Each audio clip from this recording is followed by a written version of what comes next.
Lakers versus Timberwolves Game 4 analysis. This game was must-see TV. The Timberwolves go up 3-1 in the series, so let's talk about how they did it. This game was kind of more of the same of Game 3. Unlike Game 3 though, Luka was incredible because he was feeling much better. And so shout out to Luka, like he had a great game. But LeBron came out super aggressive again because like I told you guys in the last video and other videos, he knows the only way they can beat this team is if he comes out and gives them a push and a lead to start the game. They cannot play from behind. Like, they just cannot play from behind with this team. And so LeBron knows they have to have a lead. So he was making sure they did that. Like, he had, I think, a career high 14 free throws in the first half. But here's the thing. What did I tell you about LeBron running out of gas? And it wasn't just him.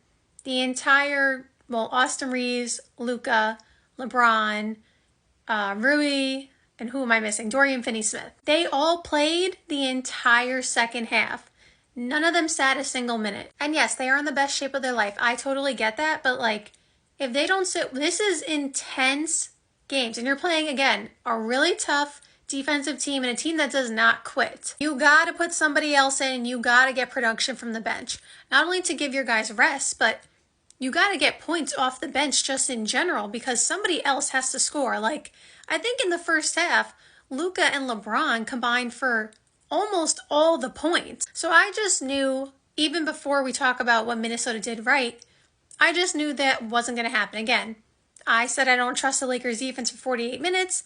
Obviously, I did not trust it, and it did not hold up for 48 minutes. But also, again, the fact that they played every single minute, I understand that they felt like they had to do it in order to win because they felt like if they took anybody off the floor, they weren't going to win, but it's a tough call. The Wolves also did a lot of things to capitalize on the Lakers' mistakes. Ant-Man came alive in the fourth quarter as he always does, so we know that was a big reason why they won because he's just a shot maker, right? Like he'll just make tough shots. Shout out to Julius Randle. I felt like Julius Randle had a lot of key plays throughout the game, key rebounds, key points, just like throughout the entire game. I felt like Julius Randle did a really good job. And shout out to Naz Reid. Naz Reid had a very good game. He made clutch threes when they needed them. To me, this was, again, really more about not necessarily one specific play in this game.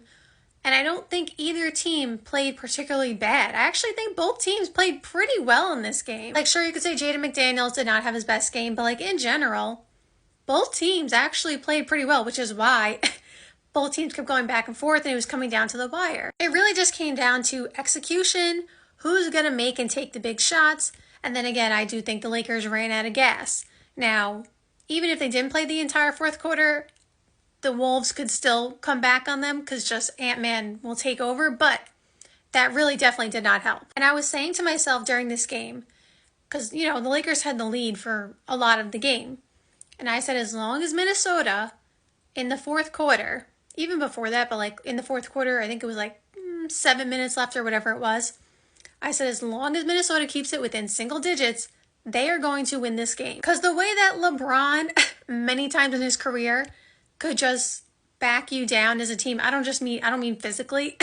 I just mean like he'll somehow get 2 points and then he'll get a teammate 2 points and all of a sudden it's a tie game. The way that he used to do that was the way that I knew Ant-Man was going to lead the team and have Minnesota do that as well. Like, I just saw it coming. I was like, they keep it within 7 points, they're going to win. The Lakers got a double-digit lead. Even if it was just like 12 points, I knew it would be over. Like, I know it's a slight difference, but the separation mattered. It really mattered.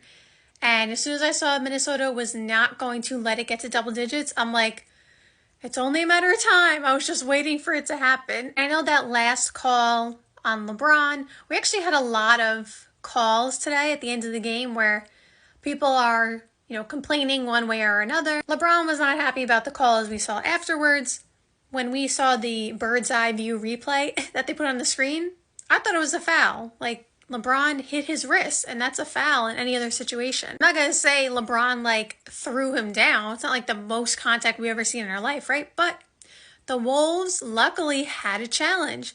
And because they had a challenge, they were able to look at it. And because they looked at it, it was a foul. If they did not challenge that call, if they didn't have a challenge, It was Lakers ball because it went off Anthony Edwards, and that's why they called it Lakers ball. And so the fact that they had a challenge actually not only might have saved them the game, even though they had a 1-point lead, I believe, at that point, but also might have saved them the series. Now, I picked Minnesota in 6, so if they had lost this game, I'm not saying they would have lost the series, but obviously 2-2 is easier on the mind for the Lakers than 3-1.